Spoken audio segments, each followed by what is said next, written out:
You are live. Thank you. Welcome back to the Vermont House Appropriations Committee. It is Thursday, February 23rd, 2023. Little snowy out, and we are gathered back in, and we're going to hear this fabulous budget from the Agency of Commerce and Community Development. Welcome. I can't remember if you were here for budget adjustment. Why don't we do a little? I would love an introduction. Okay, great. Okay.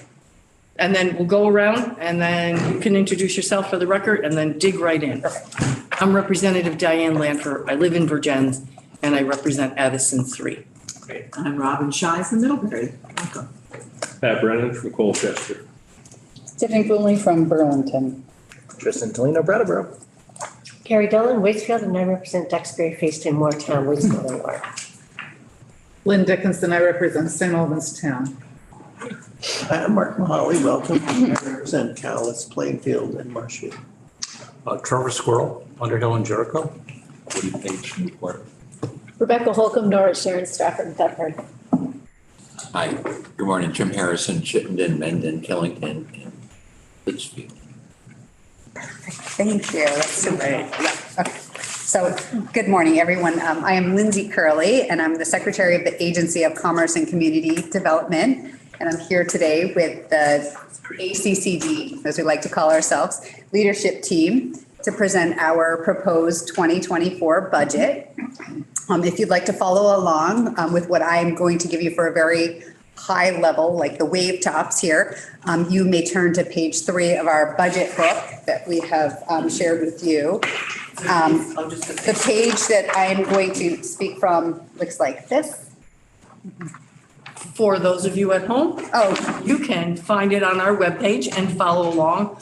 Many of us, there's a few hard copies of it all, but you can also pull it up on your iPads. okay, perfect.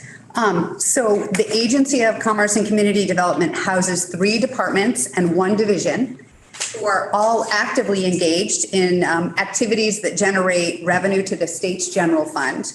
The Department of Tourism and Marketing is led by Commissioner Heather Pelham, and this team of 12 are charged with preserving the Vermont brand and marketing the state for tourism and as a place to work and live. Commissioner Joan Goldstein leads the Department of Economic Development.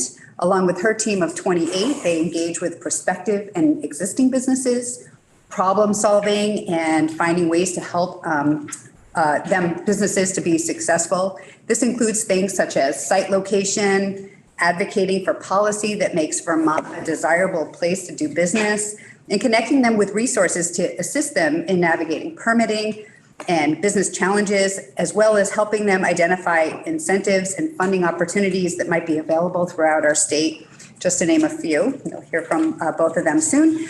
And our largest department, the Department of Housing and Community Development, is led by Commissioner Josh Hanford. 47 employees coordinate and oversee the implementation of the state's housing policy, facilitate collaboration among state housing agencies, and serve as a resource to housing providers and promote the production and preservation of affordable housing for all. The division, and also I should mention, this also includes the Division of Historic Preservation, which promotes and preserves the state's historic sites and structures. And then there's the Division of the Administration, which includes 16 employees who generally cross all 3 departments within our agency. And this includes a variety of expertise, including our legal, financial, policy, communications, and general administrative teams. And Deputy Secretary Tate Brooks, who most of you probably know or should know by now, oversees the day-to-day operations of this team in addition to his role as the agency Deputy Secretary. So collectively, when you add that all up, we have a bench depth of 103 very talented and dedicated employees, and our lift is very large.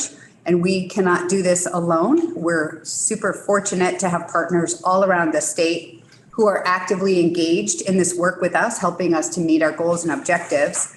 I can't name them all, but to give you an idea, think about the RDCs, the Regional Development Corporations, the RPCs, the planning commissions, chambers, municipalities, member organizations, educators, and of course, other agencies within state government. So for FY '24, our proposed agency budget totals 127.9 million. And nearly half of this is made up of federal funds. So 33%, and you can see it on pie chart here, is general funds, and the remainder is a combination of special and other funds. And what I'd love to do at this point is turn this over to our agency Chief Fiscal Officer, Christopher Banning, who will take you through the administrative divisions portion of the agency's budget. And then we're going to work through the 3 departmental budgets. And folks will take you through the ups and downs and then take some time talking through. If you, again, look at my sheet that I'm talking about on the right side, we've listed our proposed one-time expenditures. And I think that they're worth spending some time on as well. And again, they'll go through policy committees, but I think it's important for you all to see that's a big bulk of money, and we should go through that a little bit as well. So with that, unless you have specific questions for me as a start, I can kick it over to Chris Banning. Okay, easy. Great, okay.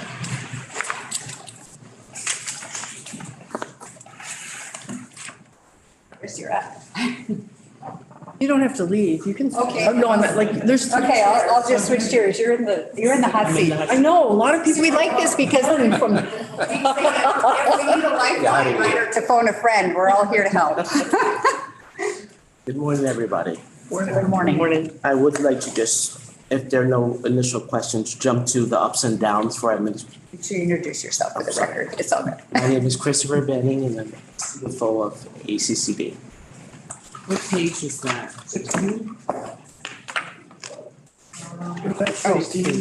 Yes. Yes. Wait, for them. I don't see any numbers. I know it's. It's this one, right? Yes, it is. Representatives. So let me please throw out the disclaimer. If you're looking at this through PDF, the page numbers are on there, but I can give you the page number. It is page 16? 16, but a lot of them before that say 2 of 2 or 1 of 3. So. It is actually, if you're looking at the PDF, it is page 29. If you're looking at the PDF. Online, okay. Online. Yes. Yeah. And if you're not. Okay, so we're looking at the administration? Yes. Okay, good. So you will see in personal services, we did have some ups in base salary and retirement and fringe. We've had a wave of employees being reclassified and also step dates. So base salary, retirement rate, and fringe, there was also an uptick in a lot of insurances issued from the state. And we have a down in vacancy savings because we didn't have that many people from last year to this year. We didn't have any vacant savings, meaning we filled most of our positions. Internal service fees, the up of 17,000, you will see that workers' comp is part of that big insurance bulk that was increased. So you'll see a 17,000 uptick there. Internal service fees, you'll see an uptick of 39,000, and that's for our insurances, our vision, and our ADS allocated fee. Just to give a frame of reference, last year our bill for that was 119,000, and this year was 189,000. So that's why the uptick is there. And then we do have marketing net operating changes of 3,000. We have this year our new comms director who's housed in administration department. And that's just for him to help with his marketing needs. So on a whole, we're asking for an uptick of 160,000 year over year uptick. Representative Scheid. Thanks. Thank you. So no new positions in this part of the budget. Okay. I was a little surprised. I'm not sure we've seen workers' comp broken out this way before. And I'm surprised it's going up so much because you're not exactly climbing around on roofs in your job. So what happened? Well, two things. First thing, we switched our workers' comp. The agency that handles that, the organization that handles that we switched it, and the numbers have just gone up, unfortunately. We, as in the state, changed Yes. their workers' comp? Yes, we use a different organization than we So used the to. whole state should be seeing this kind of, Well, I can't speak to any other agencies, but I know for our agency. that just seems really high. Can I help? Sure, please help. I'm phoning a friend. I think, if I remember, the workers' comp, we're self-insured. We do hire administrators, and the workers' comp special fund, I believe, had a deficit. So part of this might be trying to catch up to get us back up to level. Yeah, filling up, okay. You know, and I say that not having all the information in front of me, but I think that might be part of it. Okay. Okay, great. Well, thank you, Fred. So that's the ups for administration. Does anybody have any other questions? No? Okay. Is there anything else for the administration as a whole besides the ups and downs that I can answer?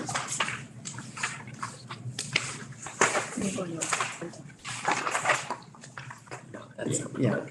You're gonna do all the ups and downs, or you wanna go on to one times now? Let's, if it's helpful, since the Division of Administration doesn't have one-times, we can go to, are we doing Josh next, right? We'll do housing and we'll do the ups and downs and the one-times that fall within. Does that fall within- Is that okay. Okay? That works. Okay, all right. Commissioner Hanford, you are up. You can stay as well, Chris. Yeah. I'll just be in box. You don't leave once you're up, no. Might need you. Good morning. Josh Hanford, Commissioner of Housing and Community Development, for the record. I wasn't here for brief testimony on Budget Adjustment Act. But I'll work first off of would you like the ups and downs first, or would you like the one-time initiatives? Let's do the ups and downs first. So that, I believe it's page 50 in the PDF version. What about the I can tell you. hard copy? Hang on a second. Like it's, what he says, it's around 50. Version. Can you tell us? It's in the real book. It's actually page 50. It's page 50. Page 50 in the real book too, Yeah. apparently.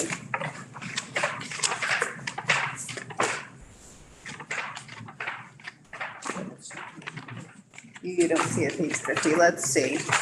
It's, they're not numbered, but if you look for there's a big page break where it says Department of Housing. and Yeah, it's right after this page. It's the first page after that section break.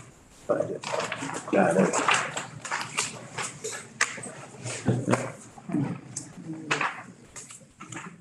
Rolling. Do you want to hold it up so they can see what it? It's right after this page. Yeah. Yeah. Mhm.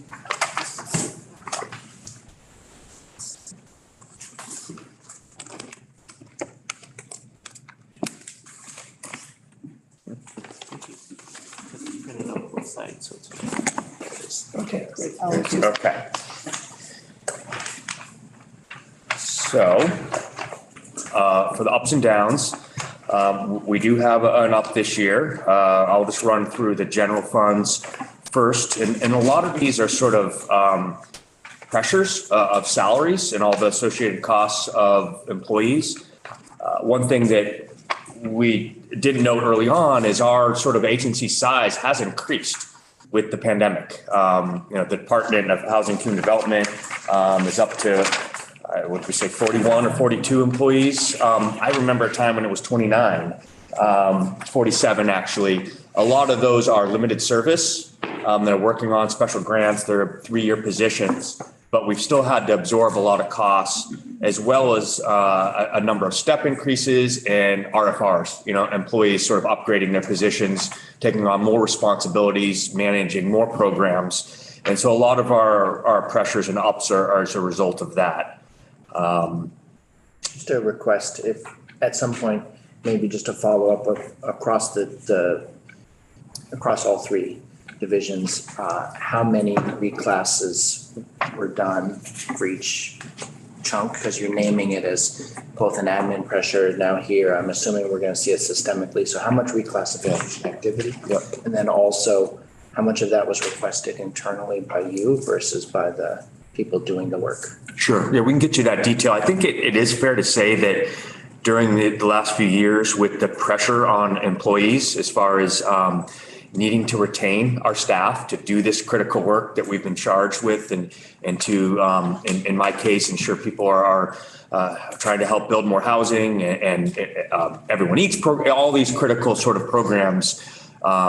Employees have been really critical to keep on staff. And when we're recruiting some of these new positions, when they've been open, we're finding that a lot of the state's sort of pay grades and wages were just well below what the market out there was, what the market rates were. And a lot of those employees weren't taking the job unless they were hired into range, and those have budget pressures on a lot of our positions. I think probably this is a standard you'll see across a lot of the state workforce and our nonprofit workforce out there. But happy to get you those details. Also, you'll see some of the money, some of the decreases, the downs in sort of special funds and federal funds as we burn through different sources. There's some decreases there. And then the interdepartment transfers, a lot of this is ARPA funded positions that we're able to draw down reimbursements as people charge to those codes, and you'll see some ups there. And feel free to interrupt me as I go through this. I'm just going to keep buzzing through it unless I'm interrupted. Under the personal services, we have a fairly substantial up for IT contracts. We have a major grants management database that is going through an upgrade. And that's a big up there that we have to bring this into the new standards to move a lot of these grant programs. Some of our federal funding requires this program. And so that's the main up there. Can I ask you? Yes. So if it's up 510,000, what is its base? Like, this is up 510. Right. So this is a major switch to the new platform. The system we have is about 14 years old. Yeah, no, I meant like how much money is what was it last year? Yeah, the maintenance is somewhere around $30,000 to $40,000 a year. Right. And once we're done with this slug, it'll go back to a similar yearly operating fee. And we were appropriated money last year towards this upgrade that's taking place across the whole agency. And this is the Housing Community Development share. It's one of the things that's one of those frustrations in the crosswalk. It's a great tool, but not, well, everybody does it just a little bit different, but we don't see in here. We see what's the change, but we don't see what the base was. What is its change I from? couldn't agree more. The ups and downs is about a hard budget document to understand and for folks to get a sense of actually what you pay for, what's your ongoing, if we're only showing you what's changed. Some agencies actually put a column in with the previous day, what was it passed and Yeah, it does. Did you have go ahead. Yes, just a quick question. Good morning. Morning. Are you using the Agency of Digital Services to manage that contract? Is that They're part of the process. We have to go through the various requests, proposals, ABC form. In this case, we have a vendor that's been providing this service. And so we're at this crossroads of sort of RFP, extend the contract with justification, because that could be the cheapest path forward. And so this is, what we're estimating we're going to need in the next year to implement this program. typically when we see ups and downs, we also see a share of those costs for ADS. So this will be above that typical cost that we normally see. Yes. Thank you. Let's see. Okay. Trying to highlight the major items here. Oh, yeah. It's like trying to match that to the question. Yeah. When you can have it right here. Madam Chair. Oh, yes, please, go right ahead, Representative. I'm having the same problem here with respect to base salaries. The total is up 265. That's a 265 on a base of what and what percentage is that?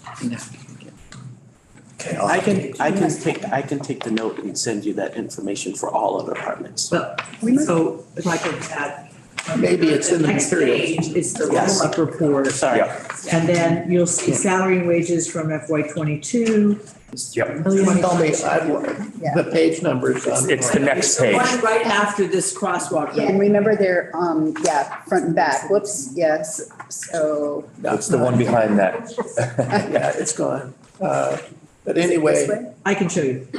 Yes. Yes, the salaries and wages, you know, for example, in '22 was 3 million. 73. It went down last. Down in '23 a little bit, But back up. to 3.1. Yep. We had some, I feel like we had some 3.1. vacancies for a little bit in '23, right, with like retirements and, right? Yeah, so the percent change on that next page, literally the one that's behind the ups and down is, shows 11% increase from '23. You also had a reduction in vacancy savings, so it tells me that you hired somebody. Yes, And then there were raises, so the 11% isn't, you didn't get 11% raises. right, no. Correct. No. Okay. No. 317. Let's see, other highlights as we move down. It's fair to say costs are going up when you look at our sort of regular operating expenses. Our utilities, our phone, our electricity, our fuel, all that is also increasing. And a lot of this, we have to remember, we operate 13 publicly accessible historic sites. Their costs are going up. A lot of that's paid for with special funds from revenue, but the revenues haven't been able to keep up with those costs. So we're having to supplement it with general fund. Yep, go ahead. So you charge admittance fees or whatever, to go to some of these places? Some of the sites have admissions and they have gift shops. And pre-COVID, they covered about 50% of their operating cost. During 2 years of COVID, that substantially dropped. We had to close some of them, shorter hours. We're back on the up, but still costs and contracts, or each of these are operated like a separate business. We have to have snow plowing and lawn and landscaping maintenance contracts. All of the contracts are going up. The businesses out there are charging more for their services as well. They need it too. So Right. when's the last time you raised the admission fees? Just a few years ago, about 4 years ago. And, and it was, unlike the big fee bail, the statute allows the commissioner to set fees, but there's this balance between a lot of school groups go, and it's meant to, so we're trying not to overcharge these sites. The Bennington Battle Monument is the most visited and our biggest revenue maker. I can almost hear Senator Sears saying, yes. Okay. And we're looking at that again. We're planning for this session next summer right now, hours of operation, if we can staff fully, whether we need to cut hours and sort of the sites that make the most revenue, ensuring we're sort of maximizing that, and the sites that we subsidize more, how can we reduce costs there? Great. Okay, thank you. A lot of ups and downs in the grants. We have a lot of grants in and out, a lot of federal programs. Most of the decreases there are just programs that we've expended or will expend what we had. And so those are the downs. Happy to go in any details on those. And I think a lot of those programs relate to the one-time programs we're proposing in the governor's budget, how it relates to some of these programs winding down and how we're trying to support more housing development through our partners. We're often a pass-through agency to a lot of our partners out there that do the work, but the money is appropriated to the department and then we pass it along to the various housing groups. The one, in addition to the VHIP program, works that same way. But happy to take any detailed questions on any of those ups and downs and the grants in and out if folks would like. Representative Blumenle? Yeah, can you just, hi Josh. Can you just tell me where the VHIP program is? Sure. Everything, it's titled differently. I think Sure. from what, On this ups and downs, it's not there because VHIP is put in the part of the budget that doesn't go into Vantage. And so it's one time. Rather confusing, but yes. it is, okay. But happy to talk about the proposed one times this year and sort of the balance and how we got here. Okay, and that would be true for the VHFA, the missing middle? Correct. And, yep, okay, good, thanks. Representative Dolan, Representative Scheid? Thank you. A question about the disaster recovery buyout program. I think we have the governor's proposal and one time is, I think, 15 million for those buyouts where they are denied FEMA reimbursement. Why do we see this as? Yeah, this is a legacy. This is left over from Irene. When we managed about 40 million of disaster recovery funds through DHCD, and we had a buyout add-on back then when FEMA denied projects and to help communities cover their match. And at that time, VHCB awarded us 3 million to manage for their share of some of this work. And this is sort of a legacy fund until spent down, that we still have a little bit of money, and we use this to match some of these other programs as well when they're not a good match. So it's just winding down that initial 3 million. We were able to use this fund, for example, a few years ago before COVID in Brandon when they had a flood, buy out 1 or 2 properties then to cover the match. And so it's in support and not duplicative and clearly not the same magnitude as those new funds. So the governor's proposal is a second year of new funds to support that. Where does it go? Where does it show up? Emergency management. Okay. Their budget has that. Okay, thank you. Representative Scheid? So the two that stand out to me in that grant section are the 48 million for the homeowner assistance fund, which I'm wondering if that's COVID related, but you can tell me. And then the $1.5 million down in special funds for the regional planning commissions that says legislative change, and I don't understand that. Sure, happy to explain both of those. The homeownership assistance fund was a special ARPA-related mortgage and utility assistance fund that we applied, received the funds. It was sort of through the Joint Fiscal Committee, a grant. And we anticipate being through all those funds by the end of this fiscal year. That's what we're showing it depleted. That's what I was hoping you would say. Yep. And I mean, it's been successful. About half is already spent now. We expect fully to be exhaust those funds. VHFA is who administers the program for us, and it's been successful to date. The 1.5 down in the RPCs is we had our special appropriation last year to increase funding to the RPCs to help manage grants, COVID, planning, all this work. And that's just, we no longer have that special appropriation in this year's budget. Okay. Thank you very much.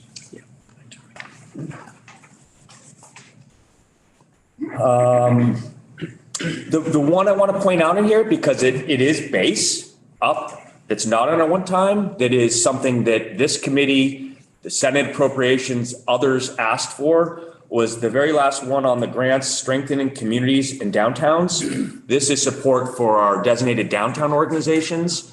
As folks know, we now have 24 designated downtowns, and the statute requires them to have a staff person, requires them to have contributions from their municipality. And often that's not sufficient to sort of carry out that work. Municipalities are stretched, and the funds they've raised from their Main Street businesses, if you will, have also been challenged. And they asked loud and clear last year for support. We agreed as an agency and with the governor to look at their proposal and incorporate it into this year's budget. And we were also encouraged folks in the legislature to do that, and that's what we've done. So that's in response to that request, and it's base. So we've sort of elevated recognize that these are critical partners in our health of our downtowns, keeping them vibrant, keeping storefronts on Main Street requires us to give some support to them. And sort of, it's not obviously the same support as we'd give to our RPCs and RDCs, but it's recognizing that they need a mechanism, small operating grants to be successful and really carry out a lot of what we ask them to do to keep our downtowns vibrant. So that's what that is. Representative Dolan? Yes, thank you. That's terrific, helping the vitality of our downtown areas. There are, as you know, numerous village downtowns that are undergoing the same sort of struggle, would have staff, have town contributions, and yet would benefit from a program that can help with their planning, their vitality, the technical assistance they seek. How would they qualify for these funds? Yeah, so I think there's a big difference between a village center designation and a downtown designation. The village center designation, we have 231 now, I think, designated. Most of the villages are, and the process is, I don't want to say easy, but it's not as rigorous as a designated downtown. There's only 24, and they don't often come with staff. It's more of a planning benefit to the community. And we provide planning grants to those communities to help them get the designation that the RPC will help apply.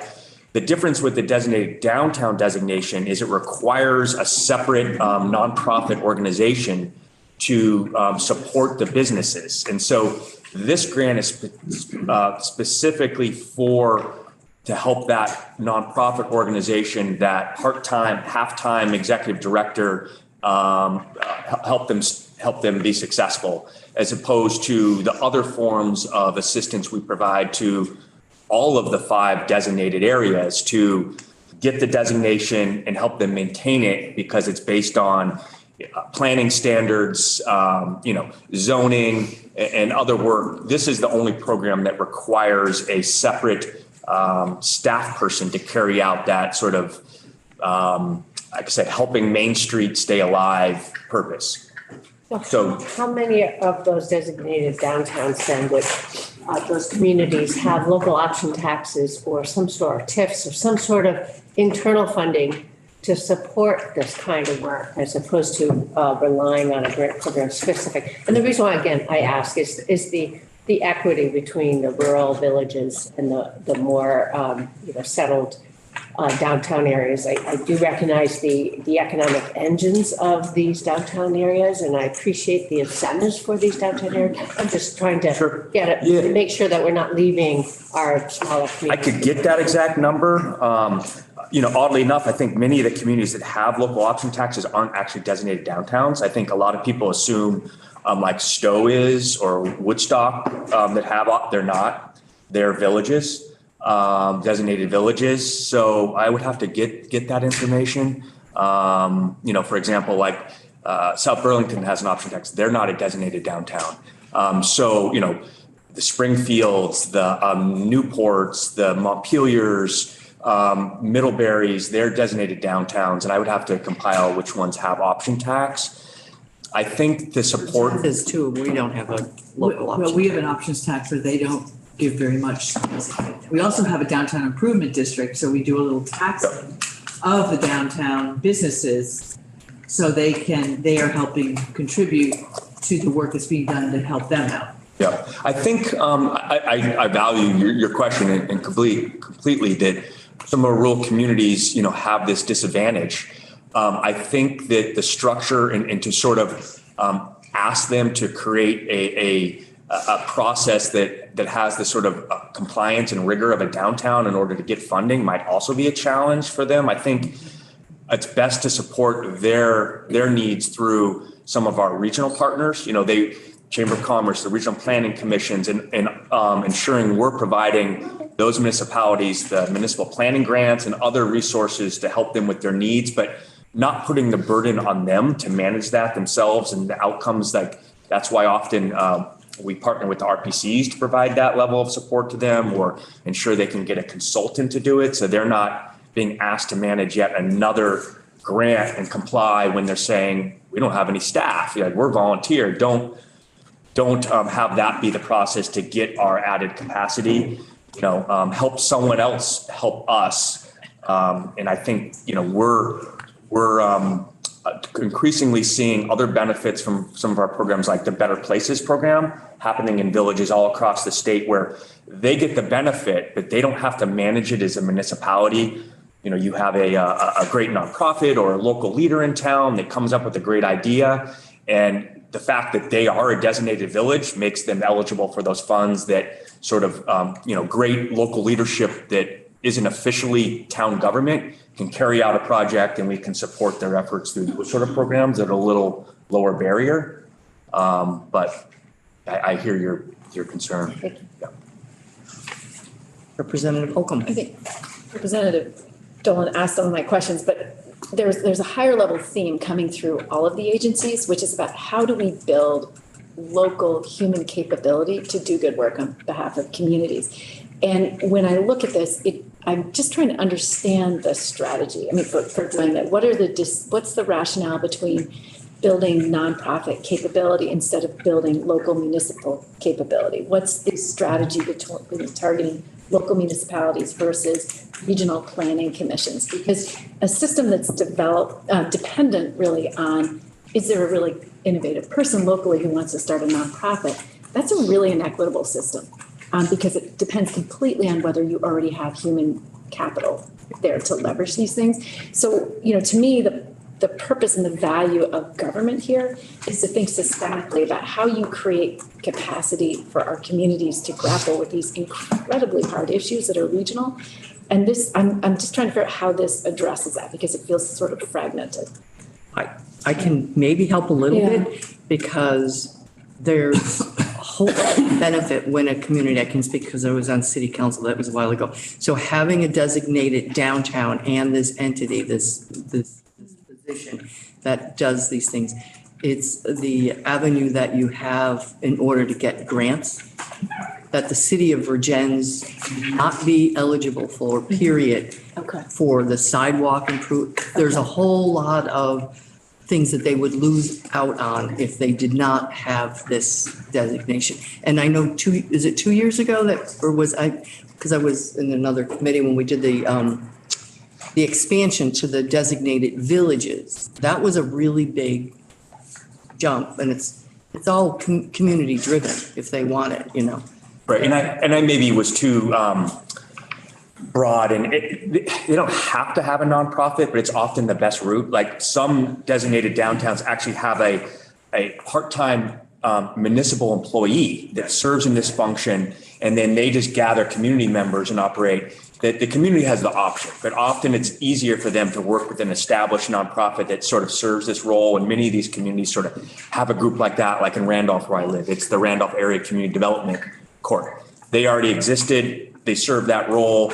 The municipality provides $20,000 a year to them to help support a position to work on this. And so it's really up to the community what works best. And I hear you, and those that don't have the capacity could be a challenge. And I think that's why some communities, they don't feel like they're ready to do the designated downtown because it is more work, but there's more benefits. And it's sort of following the Main Street America model, which has some parameters. And so it is a capacity constraint at some level, but we give options for how they get there.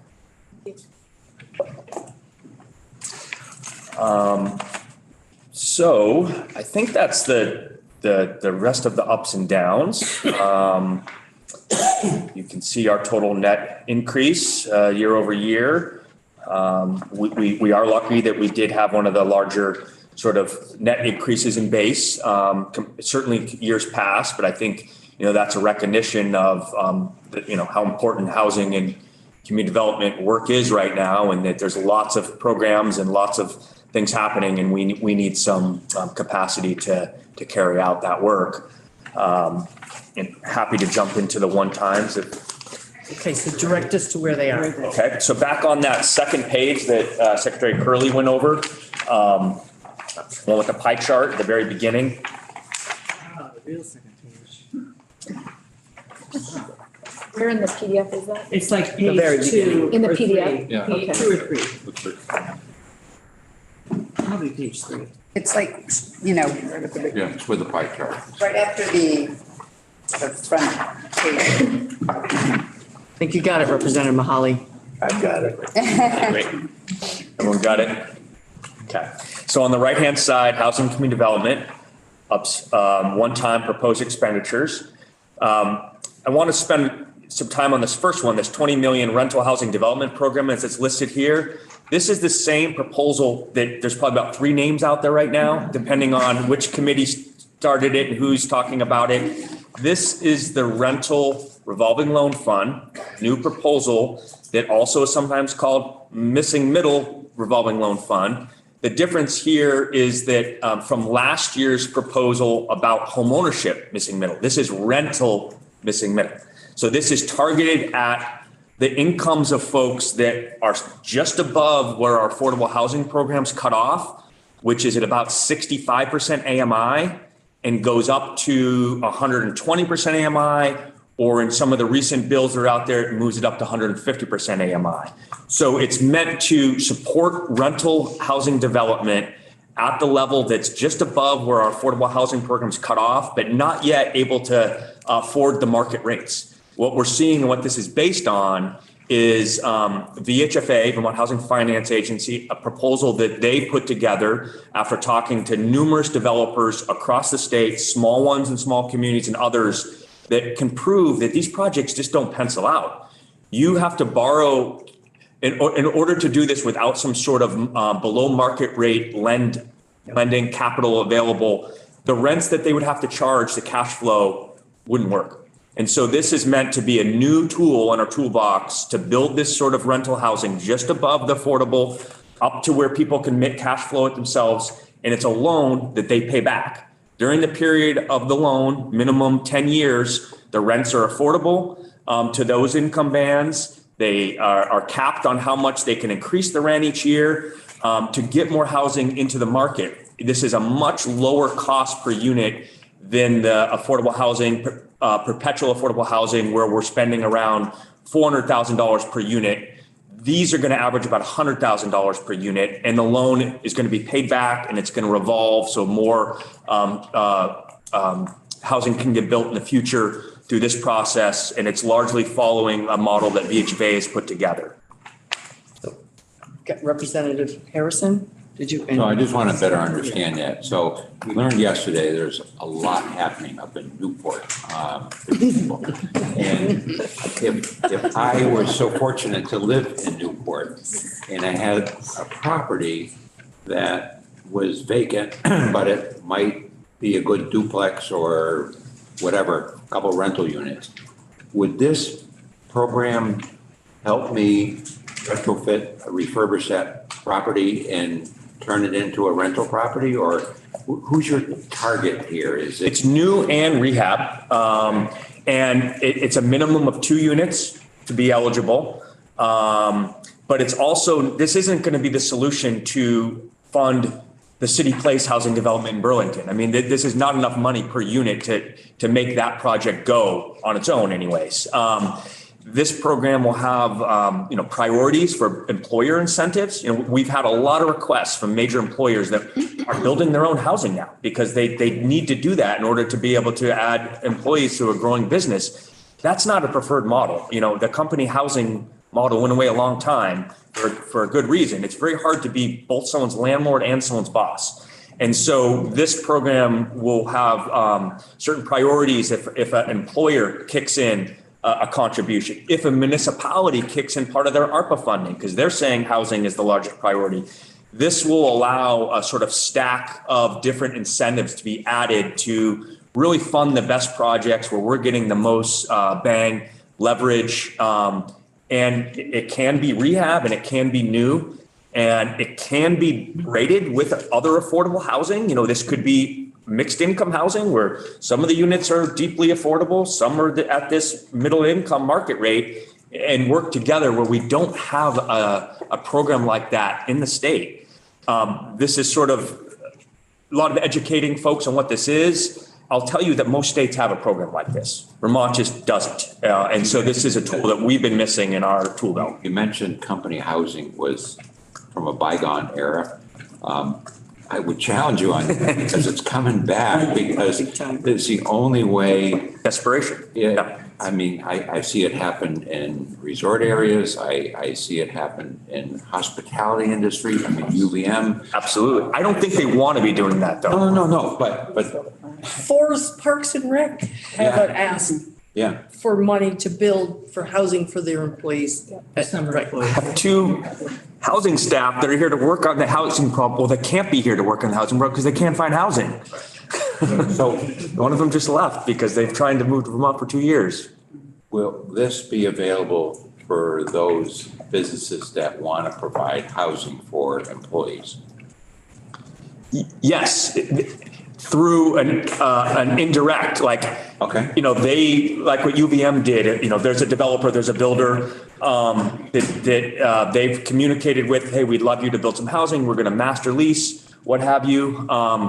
The employer, if they say, hey, we're going to kick in 2% of what this deal is going to cost, they're going to get priority to get this funding to help because they're contributing to their own needs. So that's the idea here. Okay. And finally, on your one-time ask, if I may, I heard Senate committee might have advanced a housing bill. How does this align with what they're doing? And absolutely, that was my next piece, that omnibus housing bill, which is called the HOME Act, Housing Opportunities for Everyone.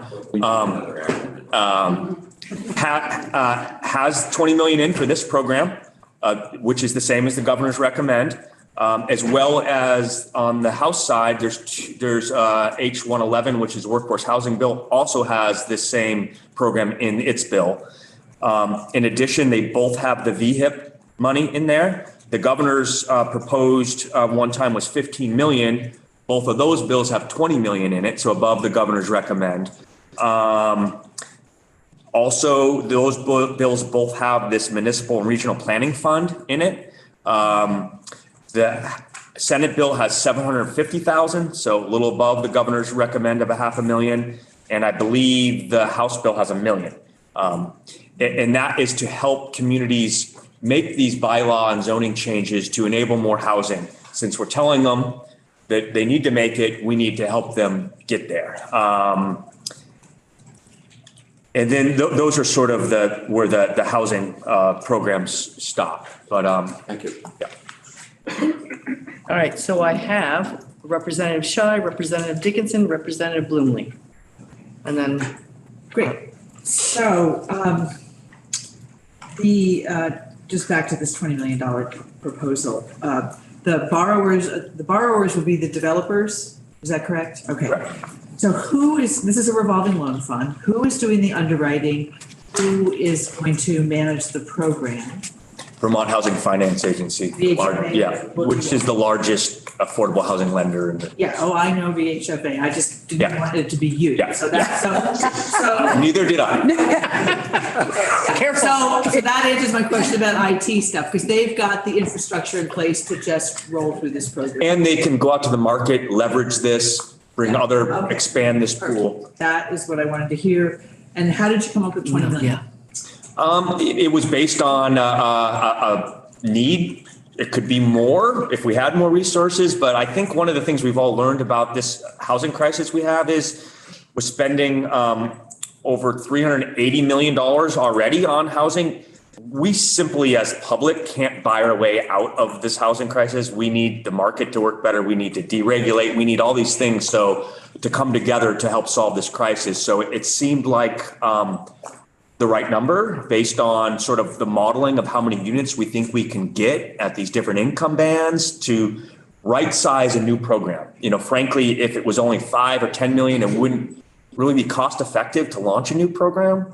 I do understand that. So how many units might you, or what's the range of units? Because I know you can't pick an exact. Right. You might anticipate. Yeah, I need to calculate or a math, but the range between what we can provide up to, these are up to numbers, is $100,000 per unit in total development costs from this program, capped at 35%, with caps for developer fees and profit built in there, but only if they need it. They're going to scrutinize these budgets, and if they only need 10%, they only get 10%. For the lowest income bands and the highest income bands up to $150,000. That's what's in the latest bill on the Senate side. And so it's hard because some of these projects only need $70,000 per unit. Right, that's why I thought of range, so Yeah, at least a couple hundred, range, at least a yes. couple hundred units and hopefully more. Exactly. More than 10, Yeah. less than 2 million. Yes. I guarantee it's less than the 40,000 units we need and Yeah. more than 4. Okay, that's what thank you. I'm done. Okay. Representative Dickinson. I think I got my question answered. Thank you. Like how many? One thing I just wanted, because there is some other confusion out there about the other program called Missing Middle, the home ownership Missing Middle, which is underway right now. So that was appropriated last year, 15 million. VHFA is administering that. They had their first round of applications that were only open for 4 weeks. They've already have $24 million in application requests, and their allocation was only 15 million. Over 141 homes, new homes represented in that batch of applications from 9 of the 14 counties in the state. How many houses? 140. 140 homes. And so that is something else that's kicking around out there. Budget Adjustment Act, I believe, on the Senate side added 9 million. 9 million, which would have fully funded all the applications in hand to clear the backlog.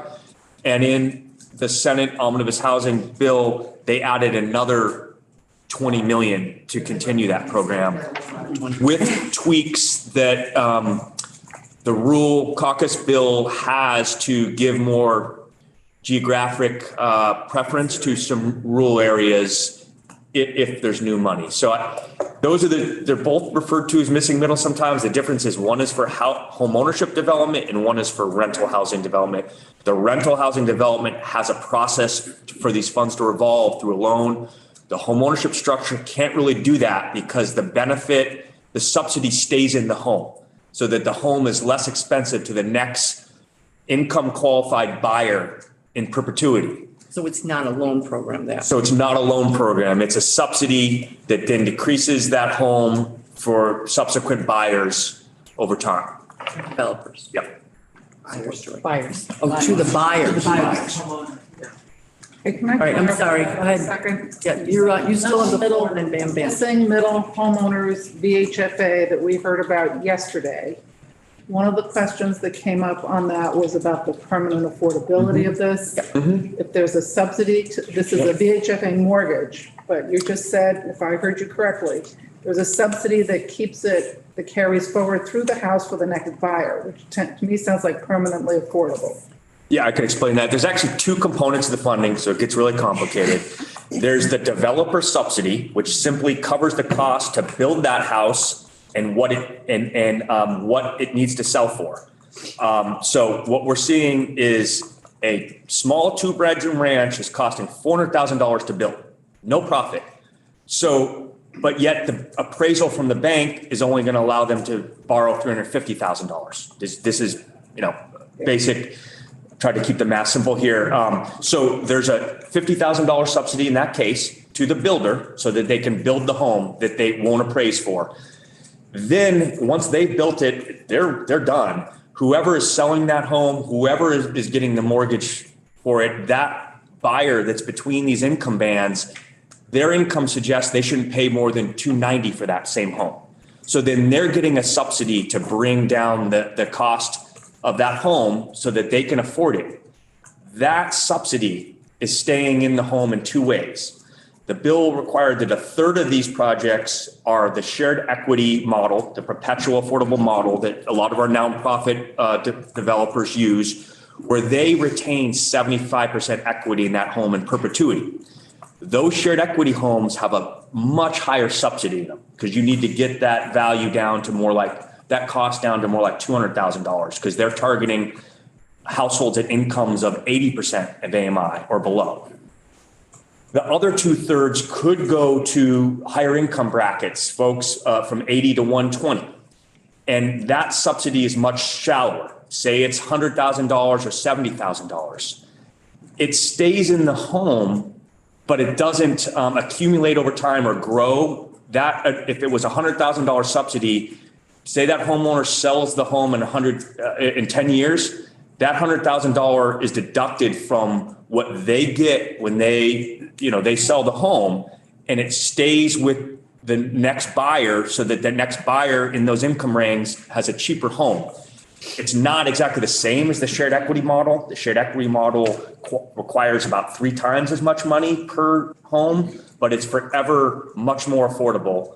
The other 2/3 of the program is the shallower subsidy, which still has value, but the value is somewhat diminished over time. But the bargain was if you were going to do all shared equity, we would have done 60 homes for the same price that we can do 140 by sort of meeting both needs in the market. Because the fact is, folks up to 150, 180% I've seen of very median income still can't afford a home in Vermont right now. Yeah, you said 75% stays with, is that what the? Shared equity model, That yes. stays with the nonprofit. Yes. Champlain Housing Trust keeps 75% of the equity. To pass on to the next To pass buyer. on to the next buyer. Yep. Right at 11. We got the number. We have nothing. Tiff, and then Representative Bloomley, and then we have it for a long time. We're just checking our schedule. Yeah, I don't want to. We're lucky. My friends What over time are we on there, in maybe Jeff? they'd like it. We're supposed to be done at 11? We still have. I know. Okay. But we could go over a little because it's break, unless people have meetings, you got meetings. Okay, all right, let's not mess with that. Should I not ask my question? No, you should ask your question and then represent. I'm gonna ask my question. You should ask your question. So I'm wondering, if we go back, so the missing middle home ownership program, given the rate at which the value of homes have appreciated over the last, 5 years, how long would it take for that home to then be market rate? To sell at market rate. So I'm just wondering the length of the time that. Yeah, it's hard to answer. It depends how fast it's appreciating. It certainly will be less expensive for the next buyer than it would have without any subsidy. And more importantly, the home probably wouldn't have been built. So we have a supply problem and a scarcity problem, which is driving everyone's homes up. So it's more of a supply side solution that we literally people can't compete with the prices of homes out there. And we need to incentivize these more modest homes because these have standards. They can't be larger than I think it's 2,000 square foot. And there's no reason why a builder would really build those homes right now because it costs them essentially almost as much as a home. They added a little bit bigger, granite counter. Now it's a $700,000 home and they can actually make a profit. So this is trying to get the market to build the type of homes that working Vermonters really need. I get that, and I'm just trying to figure out, as I did last year when this came up in my old committee, just kind of the likely length of time that. But then also the revolving loan fund for rentals, one would not be able to qualify for both VHIP and that program. No, it's a different model, different intended use. Okay. Okay, we're keeping you a long time. Just 2 quick questions. The rental missing middle revolving fund, does those dollars revolve back into the rental missing middle to keep that Yes. particular program? Back to VHFA so they can keep. Great.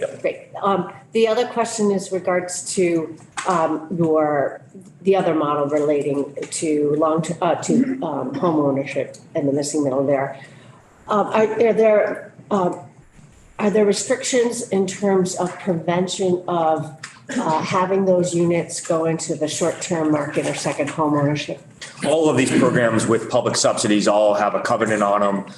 Can't be used short-term rental, has to be full-time residence. All those things are. Thank you. That's like that. Thank you.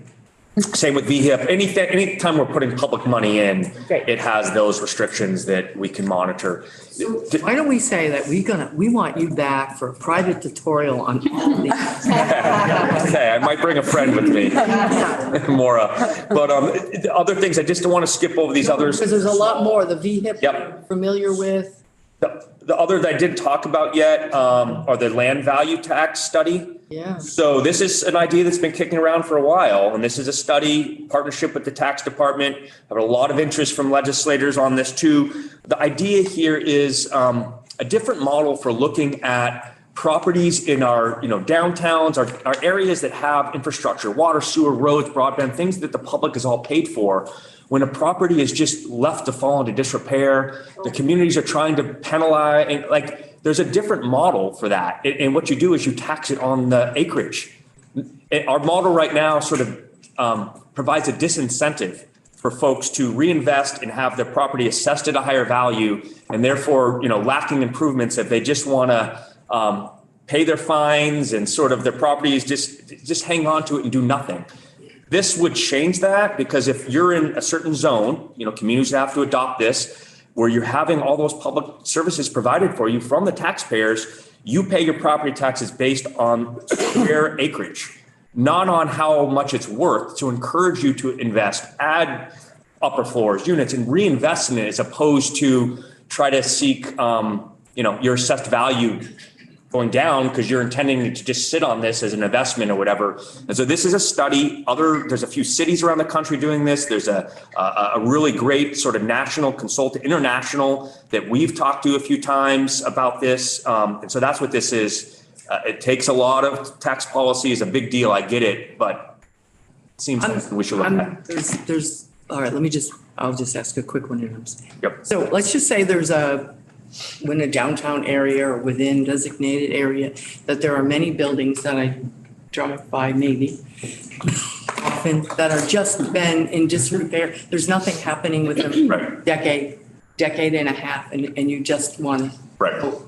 How long before we can say, this is a problem, because we're not able to, it's not moving forward. Right.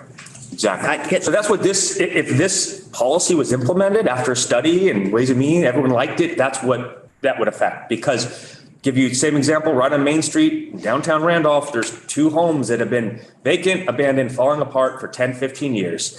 Every time they do an assessment, the value goes down. Their 2 owners are out of state. I don't know what they're waiting for, but they're not investing in them. And there's really no penalty. They're worth $50,000 at this point. And so, but yet they're on public water and sewer. They have a sidewalk. They have their own parking. They have great broadband. It seems sort of counterintuitive to waste that value. And so this model's been used in some places that have seen it bring back vibrancy, because you're putting everyone on equal footing. Of course, you have to carve out if there's a church or a nonprofit or a school, they can't be assessed at the same rate. But income producing properties that are privately owned, you should be encouraged to reinvest and maximize those public resources that have been provided to you, not sort of let it decline and get taxed less each year. Otherwise, sell it and turn it over to someone else that's going to reinvest in it. And so that's what this is trying to open people's eyes up, that there's another way to do this kind of work, rather than towns assessing penalty and fees, which they wait 2 or 3 years and then they settle up, and then they wait for tax sale and they settle up and nothing happens. So. All right, so I'll try to keep a poker face on this one. The other 2 are simple. Vermont's 250th, or the nation's 250th celebrations coming up, squirreling away a little bit of money to plan for that. That's like way out there. That's not till 2026. Yeah, 26 is coming right up. They're going to have Are they going to be asking for this next year and the year after and the year after? I don't know that, but this has been identified with a lot of other different players that are organizing this, and it's part of the whole nation's history. It's actually going to go over 2 or 3 years, my understanding. Happy to have. We're going to celebrate 250 years for 2 or 3 years. It's going to take a while. Revolution, there's a certain date we all focus on, but there's a period. There's a buildup. Yeah. But happy to have someone talk to you more about exactly where this is going. And then the last small one is a small match to bring in a ton of money to help VCRD do rural capacity building. Okay, that's your one times. Yep. All right. Better stop talking to me. Okay, You are off the hook. Okay, so yeah. Thank you. Thank you, Josh. Always. well done. Thank you. We will. I've learned a we will lot. Let you leave. Okay. And I just want to mention, I am testifying in another committee at 11. So At if 11. I get up and leave, please don't think I'm being rude. Not that I don't. Some of our members too have meetings at 11 and. I am a fast talker, but,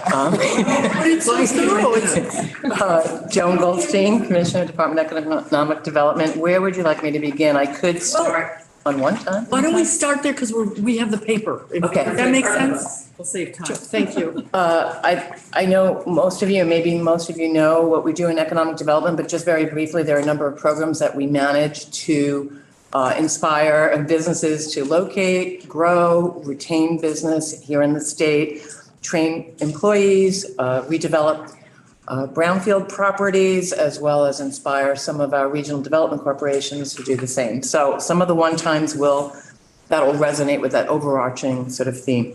The first item on the list is the Vermont Training Program, which is a $5 million one-time ask. The Vermont Training Program is a program that it's a fund of grant money that goes to employers to help them train their employees, whether they're new, incumbent. We fund up to 50% of the cost of the wage while that employee is being trained. And of late, there's been an enormous use of this because wage rates have gone up. And since the pandemic, employers are retraining folks, upskilling folks. They can't find new people, so they're doing a lot more of incumbent training. So that, coupled with the CHIPS and Science Act, for those of you have heard the CHIPS and Science Act bringing billions of dollars into semiconductor manufacturing, whether new or refurbishing, and the state needs to play a role in those semiconductor manufacturers that will be applying for this money. The state needs to play a role. There's not a defined match necessarily, but we need to show commitment, and we thought, what better way to show commitment than through a workforce development plan and a workforce development grant. And so that is the idea behind this one-time $5 million ask. Just FYI, the CHIPS and Science Act will be administered by U.S. Department of Commerce. They're yet to come out with guidelines. We're expecting that at the end of this month, which is really next week. So we're all waiting with bated breath to see what precisely that means. Is there a percentage? Like, what is it that the state has to show? But we know we need to show commitment. Okay, Representative Shaw. There's questions, yeah. Questions. So I'm familiar with the Vermont Training Program. Right. Joan, nice to see you. And I know it's really been very helpful for small employers who don't have the funds to send people off to training, and it's made a difference in those small companies. So I've been supportive of that for the small companies. To use a large international company and have them take advantage of this, I'm not so supportive of, because they should be doing this anyway. It should be a cost of doing business. They can afford to do it. So what kind of boundaries are you going to put around this? I don't see a need for us to use our taxpayer money to support large corporations to do the things that they should be doing anyway. So is this going to be going to small employers? What are your limits? So we have a variety. The Vermont Training Program has served in the past year about 50 employers. Some are large, some are small. It crosses the gamut. There's a requirement of joint fiscal office wage has to be paid and 3 benefits. So not all small businesses qualify for it. So you will see large businesses taking advantage of it. In this particular case, to support the CHIPS and Science Act, I don't know of another better way to support that act and to fulfill our obligation as part of that CHIPS and Science Act than to pay to help train these individuals. So it's not really based on whether or not the company could afford to train it on its own. It's really used as part of our recruitment retention tools in the toolbox to train employees. So GE Aviation and Global Foundries would be eligible to use taxpayer money for this? That is correct. And there's no limit on how much they could use? Well, it's so what happens when they apply is they provide a year's worth of what their training plan is. So any required training is not eligible, like VOSHA or anything that they have to do anyway. But typically it's for a new business line or new equipment that's coming in or some new employees that are coming in that need to learn a particular piece of equipment. So they provide that to us and then we provide out a plan. On average, we're paying out, several thousand per employee. The larger the employer, the less expensive per employee. The smaller the employer. Do you cap an amount that a business can take? It is sort of an informal cap. We don't like to go too high, but we judge it based on the demand for the program at the time and how impactful this is going to be for that employee. What we do is we do manage, you'll see a report every year. So for example, in the past year, in fiscal year 22, what we measure is the wage increase of those that have been trained compared to the wage increase the state as a whole for that same period of time. And it's quite considerable. In the last fiscal year, it was 23% increase. So we're quite proud of that work and are thinking about it in terms of it makes that employee more marketable. These skills are transferable. In some cases, they're certification. Thank you. Okay, brownfields. Brownfields, okay, so many years we've been operating a brownfields program. Historically, it has been federal funded, but over the last 3 years, we've gotten some state funding money, which has been extremely important, and so thank you very much for that. And the reason for that is that the federal program has some limits on how much you could fund each project. And as we know, some of these brownfields are quite dirty and people like to call it the big hairy ones. Very difficult to keep within the EPA is now at 500,000. So over the past 2 years, we got, I guess 2 years ago, it was 10 million for the agency, and the Agency of Natural Resources received 14 million. Last year, we received 6 million, and we're going out to ask for another 10 million because if you look at the sites management database that the Agency of Natural Resources have, it's a huge amount of contaminated property all over the state. The reason why Commerce is involved, A&R is the regulator here. Commerce is involved because we want to prioritize those projects that are going to result in new housing or new economic development initiatives. And so it's been highly successful. We're asking, and I know that it came before BAA, a technical correction in the language, the notwithstanding language, which allows us to go over. The state brownfields is currently at 200,000, and this allows us to surpass that. To give you some examples, some of these cleanups are $1 million. Some of them are $1.5 million. Jones and Lamson and Springfield spent way more than that. So the effort is to bring these properties back to much higher productive use. I'm getting the sense from over this side of the room that Representative Mahali or Representative Page have a question. Okay. No, I'm thinking, you're just thinking, okay, I feel it. in here for 6 weeks. She's already on my brainwaves. Hey, he does. Representative Page has one. Do you have any brownfields in Newport? Yeah, I'm sure there are. I'm sure there are. I couldn't recite off the top of my head, but. There is some development going on at the old Bogner facility and Bogner as well. Do you know if there's any? Yeah, I'm pretty sure on Bogner, we did support that. So I'd have to just look back and get that to you about what we have in New York. And then I guess with the moving ahead, the Econ Development Innovate Northeast Kingdom, that's also related to Bogner, right? Bogner. Actually, that's related to a federal grant they're going after that I think you all approved within the budget adjustment. So we put in it for the big bill, but that went in under budget adjustment. NVDA is working with Innovate NEK to apply for an EDA grant, and this counts as match for that. That's didn't we put that in the BAA? It's in the so we have to BAA. take that out. Yeah, it's in BAA. This is done, right? You don't. Yeah, no. Okay. It's on the list because that was in the governor's proposal. Right. So brownfields, any other questions on that? That's it for Newport and the Northeast Kingdom for now. Go ahead, Representative Dolan.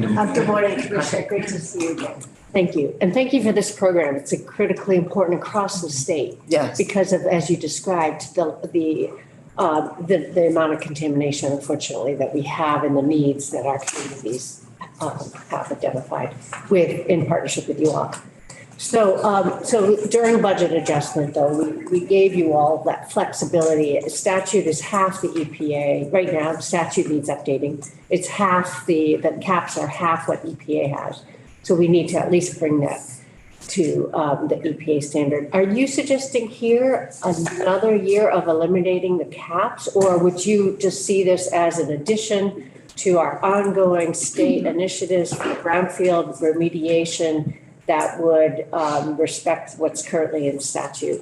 And the reason why I'm asking it is because the caps do provide that geographic distribution of these funds to meet the needs across the state. Understood, and I understand the concern behind your question. I think what we want to bear in mind is that we want to fund projects that otherwise would not be fundable under our current federal program. So the federal program goes up to 500, and we still have funding in our revolving loan fund, as an example, from the federal EPA grants that we've been able to get. So we really do want this allocation to be sort of above and beyond that. So for example, in the first 10 million that we got 2 years ago, we've expended close to that amount. I think there's a tiny bit left. In the 6 million that was appropriated last year that did not have the notwithstanding language in it, we were only able to fund the smaller projects, less than 200. So we have to ask ourselves, why use state money for something that we could use the federal money for? And that would be the reason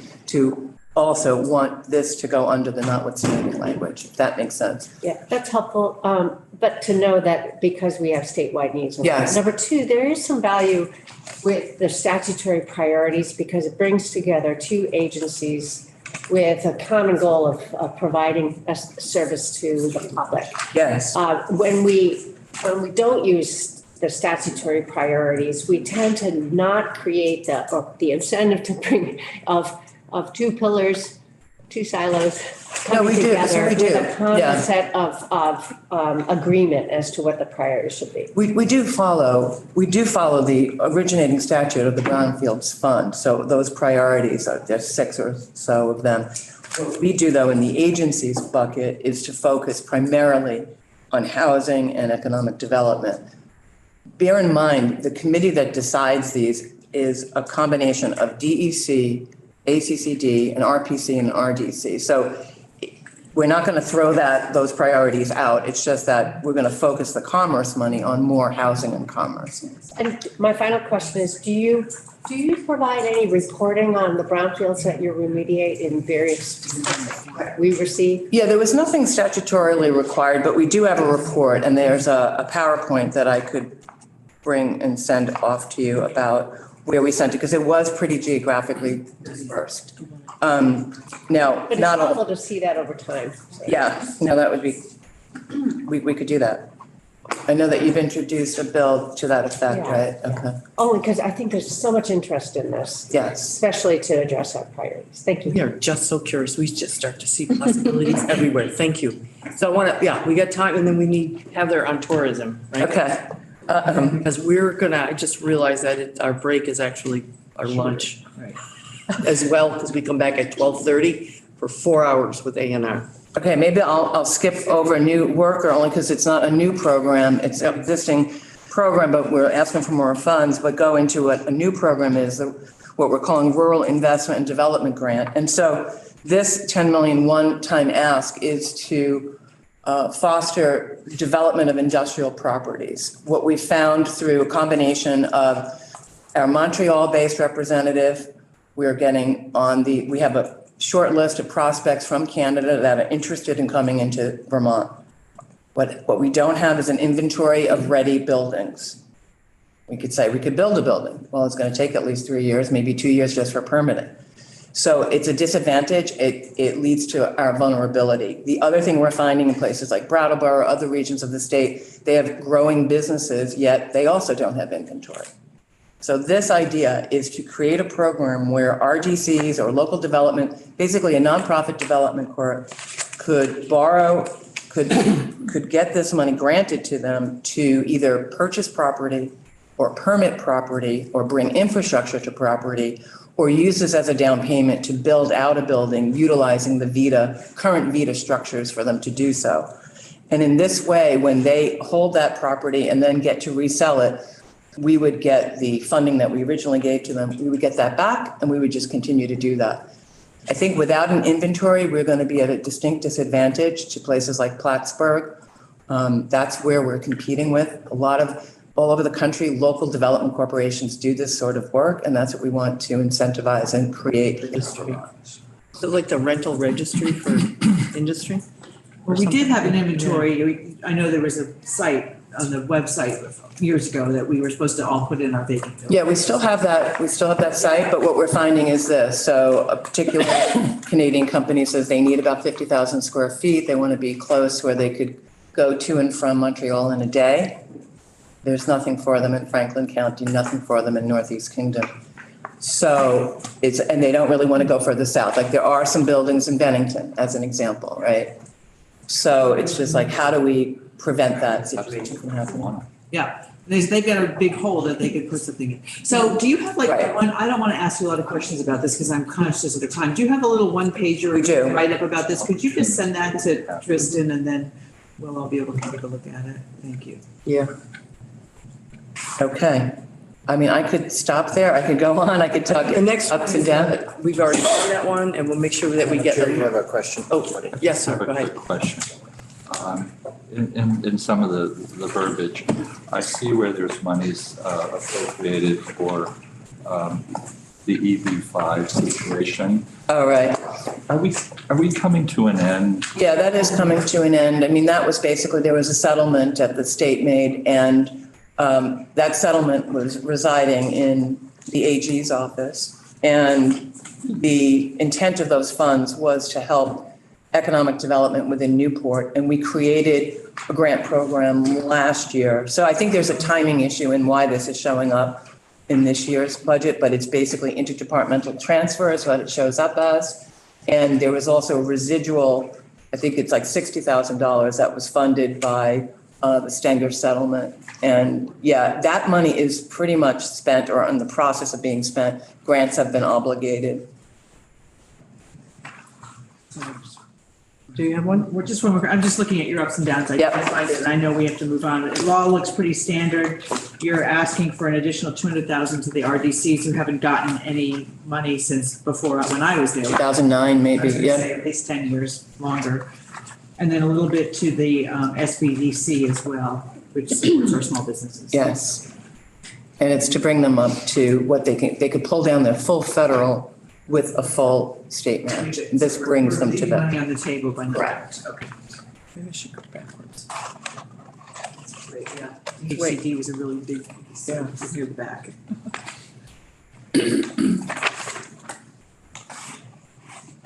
That's good, okay.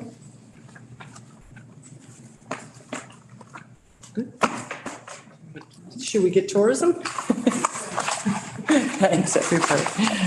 And once again, I want to thank you. I'm going to do it on the record that there have been times where you've come to our community to come and listen to a business that was, I appreciate your time and work in Vermont. Thanks. That's the best part of the job. I bet. If it was only in Newport, it might have got quicker. Thanks, Chair. You're welcome. All right. Hi. Good morning, everybody. For the record, my name is Heather Pelham. I am the Commissioner of the Department of Tourism and Marketing. Wonderful to be here today with you folks. We can jump right to the ups and downs if you'd like, because that's where the action is for tourism and marketing. Yep, I'm gonna try to. So I will say that's on page 157. And maybe while folks are navigating there, I can just briefly give you very high level in terms of tourism and marketing. We have a staff of 12. That includes the Chief Marketing Office, which is a resource for the rest of state government in terms of marketing and communications expertise. But broadly, our mission is naturally to promote the state, both for visitation and, more recently for relocation as well. A little bit of context, in a normal year, we welcome over 13 million visitors to the state, and that translates into over $3 billion in visitor spending, which then in turn supports 10% of our workforce, so over 30,000 Vermonters. have jobs within the tourism and hospitality sector, and that's about the same number as are employed in manufacturing. Visitor spending also brings in, we've calculated 387 million in tax revenue. So I would say, it's a sector that we certainly don't want to take for granted in terms of what it takes to continue to welcome visitors here. And I would propose that, tourism really is economic development. It reaches all corners of our state. When visitors come here, they're not just staying at our resorts or at our lodging establishments, but they're in our local restaurants. They're spending money in the downtowns at our cultural institutions and so forth, even at the local gas station. So that's tourism and marketing. In terms of our base budget, our folks on page 157, so you'll see that, our existing base budget is just under $3.5 million. We have a very small upward pressure in salaries. And I would say that the two things to look at here is that there's some movement of money. You'll see $3 million there and moving from into third-party services and out of operating. What that relates to is that the state is on track to receive a ARPA award. This is separate from the ARPA money that the state has already received, but specifically for travel, tourism, outdoor recreation. That's a $10.4 million award that you'll see in the federal comment column. We're working out the final scope of work with the EDA, but the ups and downs of the moving of $3 million is just a recognition that some of that will be going out into contracted services. I can talk a little bit more about that. One of the things I will note is that EDA money cannot be used for relocation support. It's specifically for destination marketing and to support the recovery of the tourism sector from COVID. That's how the amount of the award was calculated. All states received one. It was in proportion to the amount of losses suffered by travel and tourism through the pandemic. So I would note that while it's wonderful for Vermont to receive this money, and we will make the most of it, that our neighboring states that we compete with so heavily, New Hampshire and Maine, who have base budgets much higher than we do, are also receiving similar one-time influxes of cash. So everybody got the same amount? Not the same. It was proportionate to how much we lost, but it's not as if state minimum. Not really. Yeah. So New Hampshire and Maine, just for a comparison for folks who don't know, our base budget is 3.5 million. New Hampshire's is 10. Maine's is 17. So we are perpetually at a competitive disadvantage with our closest states. But because of this federal money coming in, that's why I'm not coming to you today in terms of a base funding ask for tourism, but I am coming to you with a base budget ask to support our relocation efforts. So in the ups and downs, what you'll see there is net operating of 400,000 and in grants section 600,000. So that's the $1 million base that we're coming to you this year to ask for, to help us to recognize that what we're doing to support visitation, we're also doing to try and support relocation as well. So, we know there's a continuum in terms of when folks might be thinking about moving here. We know that we have a workforce crisis. This just becomes, as folks like to say, one tool in the toolbox. Can we continue to do what we're doing for visitation, for relocation as well, in a relatively modest sense? We've seen, throughout the pandemic that folks can work from anywhere. So if they can do that, why not work here? People are coming, and what does it take to help support people when they're coming here? That really happens on the local level. And that's what this is recognizing is, this is a theme and, lots of, across our agency and across other agencies is how do we really support the work that we're depending on our local communities to do. And so, our role is top of the funnel. We're promoting the state. We have websites like Vermont Vacation or Think Vermont where people are interested. They come into that funnel. For instance, we have a mechanism on Think Vermont. Someone's interested in here. They fill the form, connect with the Vermonter. They say, where are you interested in moving? And so forth. Those leads get funneled down to the local level. Right now, that is a completely voluntary relationship. And the folks on the local level receiving those warm leads, as I would call them, don't receive any funding. They are wonderful, willing partners, but they just don't have the capacity.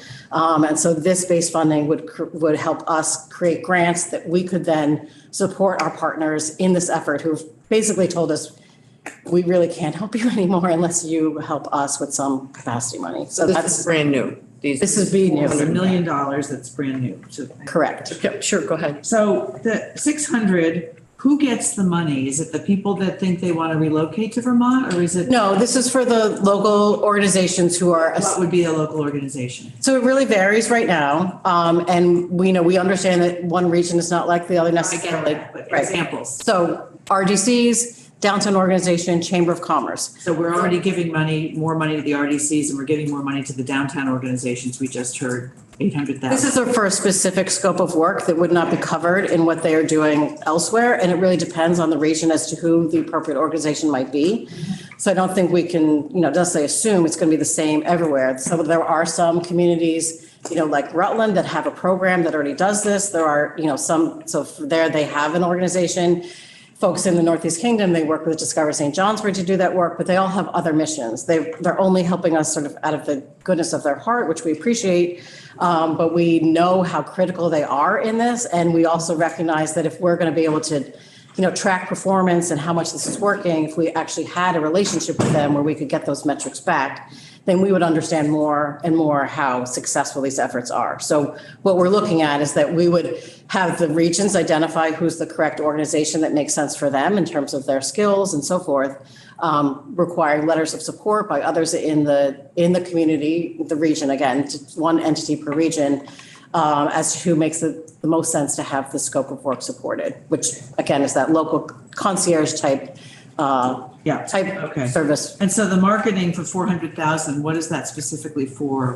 So that would be more for us to do what we do for visitation, for relocation. So right now, we have the Think Vermont website. We use staff resources internally to maintain that, but we do the best we can with earned and owned media, just staff resources, but to be able to do some of the tactics that we do for visitation and paid media to actually be able to keep Vermont top of mind for those who do want to move here, that does take some operational expenses. So are you doing radio or print ads in other states? And what's the plan for this 400? So for instance, we ran this past summer, we were able to find a small pot of money that was left over from in the administration budget to do a social media marketing campaign. With that, we were having, social media out there in terms of folks who are targeted, folks who might be interested in moving to Vermont. That was supported by some native content. So that's when, we have an article written about Vermont and all the reasons why you might want to move here. We bring attention to that. Folks can see that. When we're doing marketing, we're trying to get, our message in front of as many people as possible on a consistent basis. What we saw is that normally right now we see maybe about 100 leads a month come into the Connect with the Vermonter Forum. When we ran that small 6-week program that we had the money for, we saw those leads double.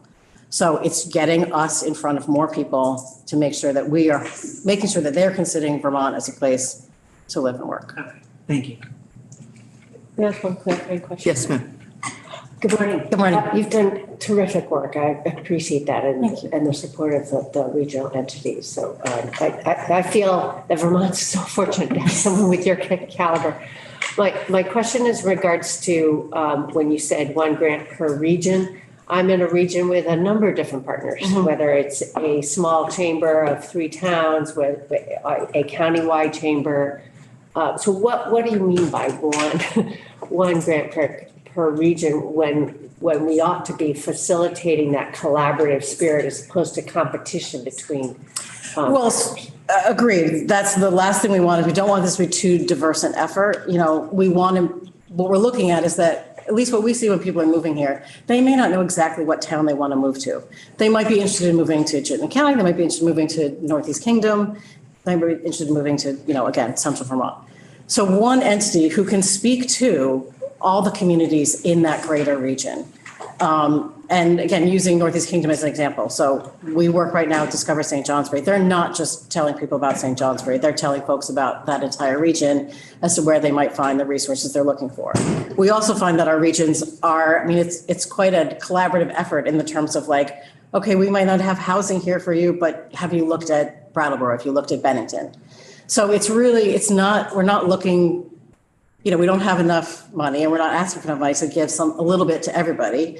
We're looking for a way that folks can come together as a region to say hey, I'll take in those leads based on our local expertise. We'll connect you with either this employer or this childcare option or this, advocacy organization. But we don't need one for each town, if that makes sense. And the them, when we talk about who are targeting for relocation, Are these businesses or small businesses, or are they individuals that can work remotely, or who's the? This would be individuals. So when we're looking at folks, we think of them both as folks who are job seekers or those who would work remote. So both. So when we're talking about folks who might be bringing their job with them, we're talking about, just how easy that is to do. And again, if you could work from anywhere, why not work from Vermont? And if we're talking to job seekers, then we're letting them know the different job options that are available, making sure that they know our economic sectors, that we can connect them with the Department of Labor if that's appropriate, if we can connect them with specific sector representatives that can help them facilitate. We're no longer paying people, in other words. This program is not about It's not that. a program that pays people. Yeah. Correct. That's the other program. Okay, thank you. Of course. Okay. Are we good? We're good? All right. Okay. Thank you very much. Okay. Always interested in this D. Absolutely. We try. All right, so committee, we are off until 12:30. So I have lunch early maybe? I don't know, I'm sorry. I'm gonna, Aaron, and then I have a meeting at 12:30, so I'll come in late. Representative Shai, We'll start at 12:30. and then it's A and R. We have 4 hours of A&R. We will include breaks.